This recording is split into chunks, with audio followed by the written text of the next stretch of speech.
Bonjour à tous, amis de l'angoisse, ici Télémac AB pour TV6. Ah bah non, c'est plus ça. Pour les oubliés du cinéma d'horreur, pour vous faire part d'une interview. Oui, aujourd'hui c'est une interview, celle de quelqu'un de grand, d'exceptionnel, de fantastique que l'on adore et qui, de loin ou de près, a travaillé dans l'horreur. J'ai nommé... Un sportif extraordinaire. Bon, t'en as oublié quelques-uns, mais je comprends que c'est de moi que tu parlais. Alors, on commence par quoi pour cette interview? Non, Négol, j'étais plutôt dans quelqu'un de plus prestigieux quand même, et surtout quelqu'un de plus passionné, plus tout ce que toi en fait. Vraiment plus. Enfin bon. Enfin voilà quoi. Aujourd'hui, c'est l'interview. I choose. Crevez tous. Go!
Peux-tu te présenter et nous présenter ton activité?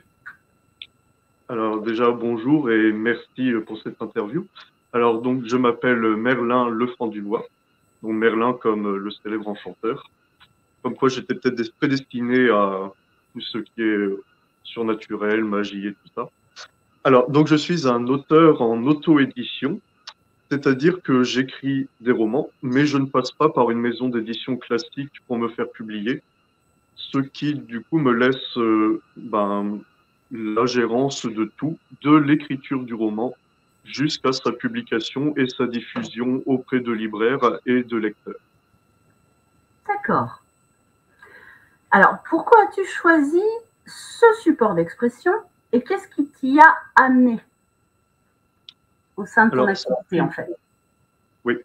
Alors, ce qui m'y a amené, je pense que c'est quelque chose presque inné, parce que depuis que je suis tout petit, vraiment tout petit en bas âge, j'adore tout ce qui est un peu différent de la norme, un peu effrayant, qui fait peur, le fantastique et tout ça. Et très vite, dès que j'ai su lire, je me suis mis à lire énormément de romans et plus tard aussi regarder beaucoup de films d'épouvante. Alors ensuite, pourquoi j'ai choisi ce support d'expression? Je pense que c'est parce que l'écriture est quelque chose d'assez intime et très personnel, un peu comme l'écriture d'un journal intime au final. Et comme j'avais beaucoup d'histoires en tête, je me suis dit que le moyen le plus abordable pour moi, en tout cas à l'époque, c'était l'écriture. Et en écrivant, j'ai vu que c'était une activité qui me faisait beaucoup de bien et beaucoup de plaisir aussi. Donc voilà, c'est pour ça que j'ai choisi ce support. C'est parce il m'est venu un peu à moi naturellement. À partir de mes 14 ans, je me suis dit j'écrirai des romans. Et même avant, quand j'étais plus petit, j'avais dans l'idée d'écrire des histoires. Donc, voilà. Ah oui, donc c'est vraiment une inspiration qui est venue très très jeune. Oui, exactement. Alors, le sujet a-t-il posé problème vis-à-vis des regards extérieurs, que ce soit tes proches, tes clients ou la famille, voilà, les collègues parfois quand on travaille encore en parallèle. C'est vrai, effectivement. Alors, pour le moment, j'ai pas à me plaindre. Ben, déjà, depuis, j'ai une famille nombreuse et ils m'ont toujours entouré et soutenu dans mon projet. Donc, j'ai pas eu de soucis niveau familial. pour ce qui est de mes entourages, il y en a certains qui peuvent se dire « Ah oui, de l'horreur, c'est bizarre », mais jusque-là, ça m'a pas posé de soucis particuliers non plus. Là où ça pourrait être plus gênant, je pense, c'est à l'endroit où j'étudie, à l'université, car je fais des études en lettres modernes. Et l'écriture de genre, la littérature horrifique, est souvent considérée comme de la basse littérature, malheureusement. Donc, j'avoue que dans ce milieu-là, je suis pas trop à l'aise avec l'idée d'écrire cette littérature. Et en général, je fais le sujet. Mais sinon, à part ça, j'ai pas eu de problème particulier avec mon activité. Tu vois, tu n'es pas le premier écrivain à nous dire qu'il a ce genre de ressenti vis-à-vis de ses pairs, limite, oui. Et que effectivement, tout ce qui est littérature de genre, on va dire de genre au sens large, c'est-à-dire l'horreur, l'ASF, le fantasy, etc., est toujours considéré comme une sous-littérature, alors qu'en fait, on sait qu'il y a des écrits nombreux et de qualité là-dessus. Et que on a quand même des auteurs extrêmement connus qui soit ont plongé les deux pieds dedans, soit se sont essayés à ça. Et c'est vraiment dommage, bien sûr, mais c'est vraiment inquiétant, en fait, qu'on puisse toujours avoir aujourd'hui cette vision très ancienne, on va dire, de la littérature, en disant, voilà, on ne peut pas faire quelque chose de qualité si on va vers le genre. Et c'est vraiment dommage, je trouve. Oui, je suis bien d'accord. Il y a quelques œuvres qui ont pu faire exception, comme Dracula de Bram Stoker ou Frankenstein de Mary Shelley, mais ça reste des œuvres relativement rares et c'est bien dommage. C'est vrai que c'est souvent, on ne parle même pas d'un auteur, on parle bien d'une œuvre. Oui. C'est-à-dire qu'on va rester sur un écrit ou quelques écrits, mais on va rarement être sur l'œuvre en totalité de l'auteur pour le saluer à ce niveau-là. Après, c'est grâce à des écrivains comme toi qu'on garde confiance et qu'on se dit l'ASF arrive à se faire une bonne place et c'était déjà compliqué pour eux à l'époque, sûrement que l'horreur arrivera à se faire une place un jour. Mais c'est à souhaiter, vraiment. Alors, oui. De quelle source, film, BD, animation, trouves-tu ton inspiration? Alors, ma principale inspiration, vraiment principale, je pense, étonnamment, ce n'est pas dans la littérature horrifique, mais plus dans le cinéma de genre. Où là, c'est quelque chose que j'ai regardé beaucoup. Dès que j'étais en âge, quand l'on accepte que je regarde des films qui font peur ou qui sont horribles, tout simplement des films d'horreur, j'en ai dévoré énormément. D'ailleurs, je pense que derrière cette illustration, oui, ça se voit.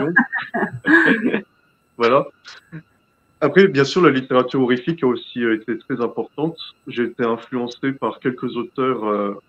Bon, je vais commencer par les éditer, comme par exemple Clive Barker, qui est l'une de mes références principales, ou alors l'auteur américain Dean Koontz, un peu moins connu.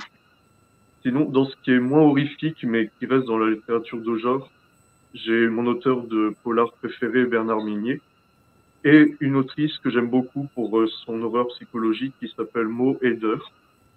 Notamment ses romans Pig Island et Fétiche qui ont été deux œuvres qui m'ont marqué particulièrement. Et ensuite, pour les auteurs, là toujours en édition, mais une petite maison d'édition, je connais l'autrice Christelle Colpart-Soufflé, qui fait des romans qui me parlent beaucoup.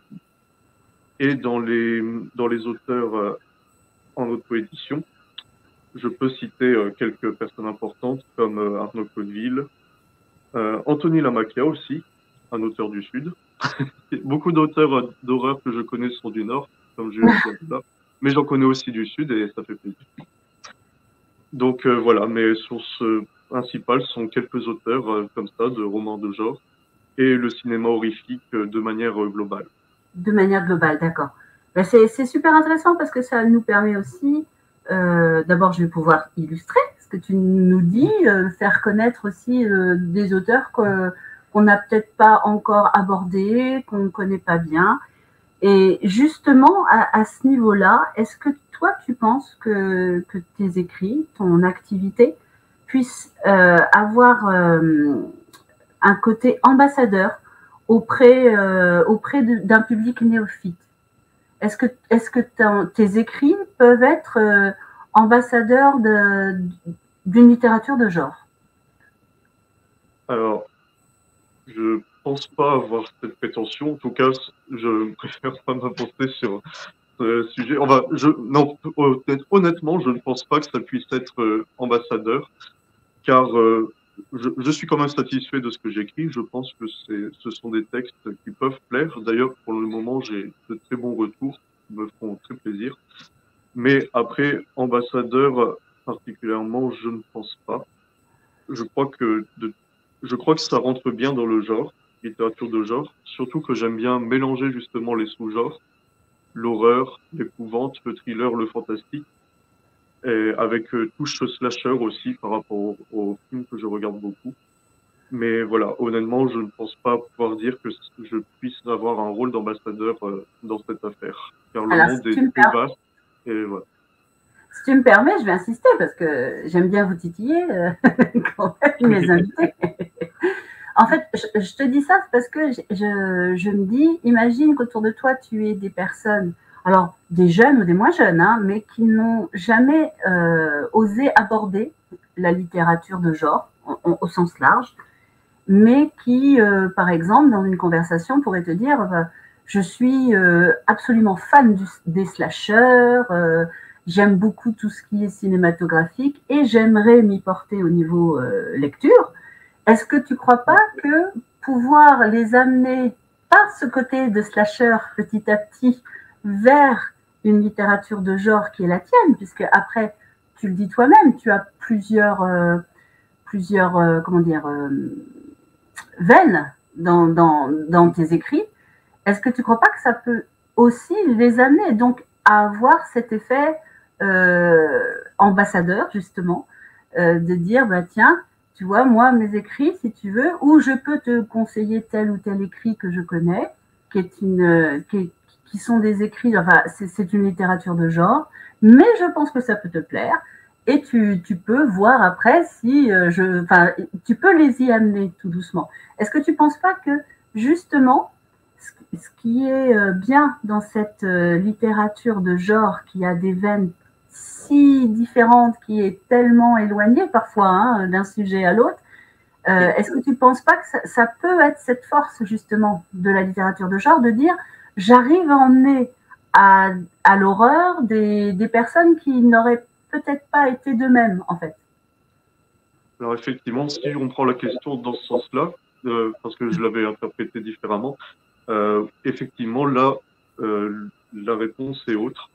Je pense effectivement que pour un auteur, un lecteur plutôt, pardon, qui souhaiterait s'intéresser justement à l'horreur, en la littérature de genre, effectivement, je pense que mes romans pourraient être un bon début, surtout que je n'en ai pas écrit beaucoup pour le moment. Je suis encore un jeune auteur, donc je n'ai pas encore été trop loin justement dans l'horreur. Il y en a quand même pas mal, mais ça va encore. Donc je pense que ça reste une littérature assez abordable pour ceux qui voudraient commencer.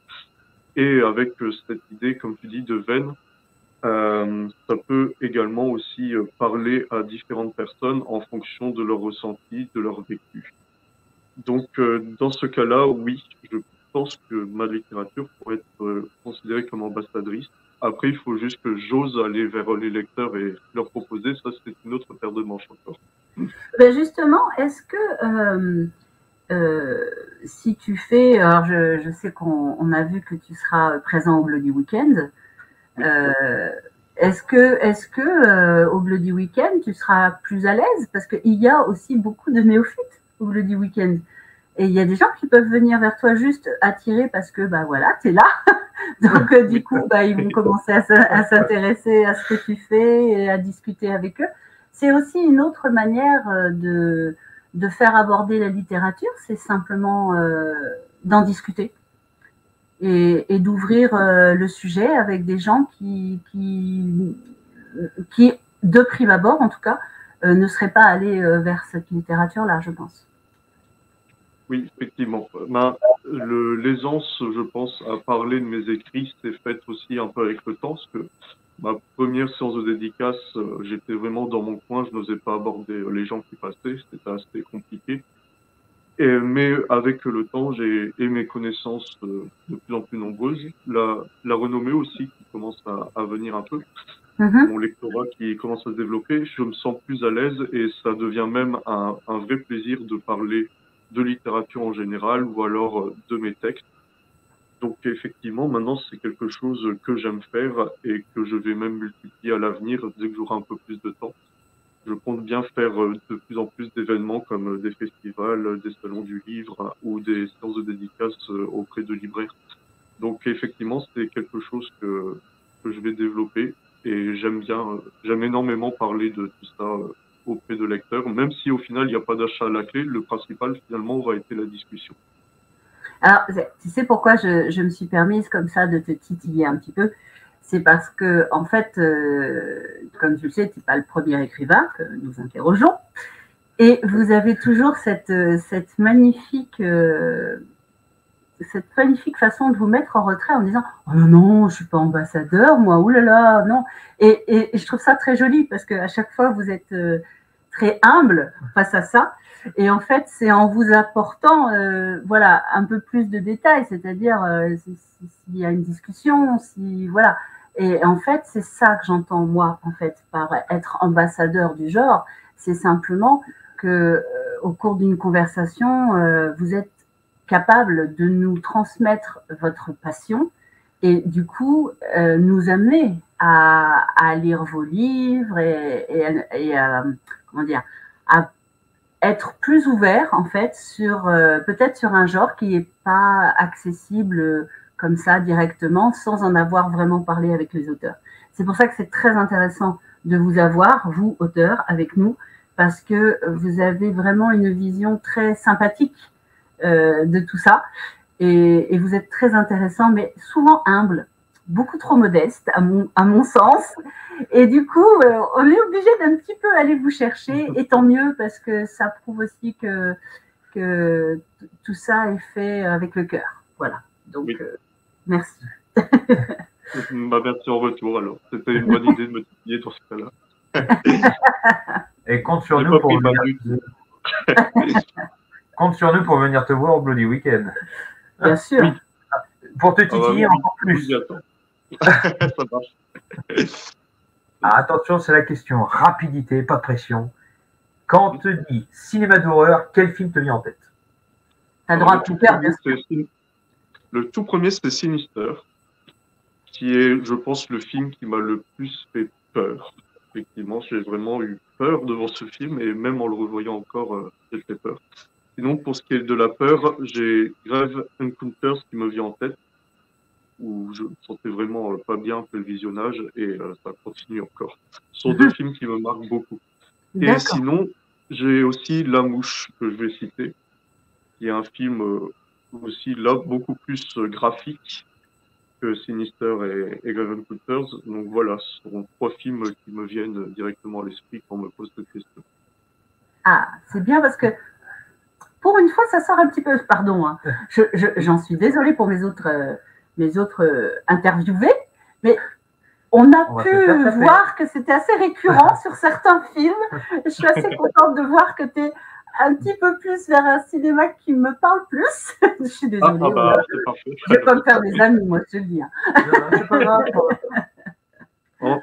On est tous sympathiques, il n'y a pas de souci. Mais oui, c'est vrai, c'est vrai.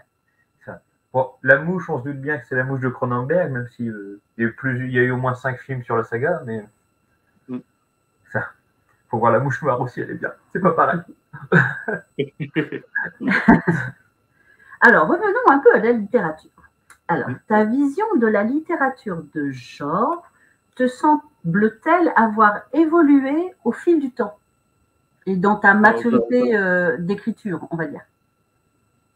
Ah oui, d'accord. Alors oui, je pense qu'il y a effectivement eu un changement, notamment dans mes propres lectures qui ont changé avec le temps où je lisais des textes plus abordables avant, et finalement je me suis plus tourné vers ce qui est encore plus horrifique, autant psychologiquement que graphiquement. Donc effectivement, ça a évolué dans ce sens-là, et aussi la découverte de l'auto-édition qui m'a ouvert un large champ justement de littérature que je ne connaissais pas. Donc, niveau lecture, ça a évolué dans ce sens-là. Et dans le niveau écriture aussi, je sens que mes textes premiers sont bien différents de ceux d'aujourd'hui. Voilà. Donc, effectivement, il y a une évolution. D'accord. Alors, penses-tu faire évoluer différemment ton activité dans le futur? Alors, en soi, elle va pas vraiment évoluer dans le sens où je continuerai à faire ce que je fais déjà. Mais l'évolution se fera dans la fréquence, enfin, dans la fréquence de travail, on va dire, car justement, mes études en lettres me prennent beaucoup de temps, mais je les aurai terminées en mai de cette année. Donc, à partir de ce moment-là, je pourrai me consacrer encore plus à l'écriture, à la promotion des livres et à ma présence lors de différents événements où je pourrai justement présenter mes ouvrages. J'ai une petite question qui me vient comme ça. Au niveau de tes études, c'est presque dommage d'ailleurs que tu ne puisses pas, entre guillemets, mettre en avant tes écrits. Est-ce qu'il n'y a quand même pas des professeurs ou des intervenants, des gens avec qui tu as pu échanger sur ce sujet? Alors, à ce jour, pas du tout. J'ai pu échanger avec des étudiants, ça oui. Oui. Donc, il y en a même quelques-uns qui se sont intéressés et qui ont acheté même quelques livres.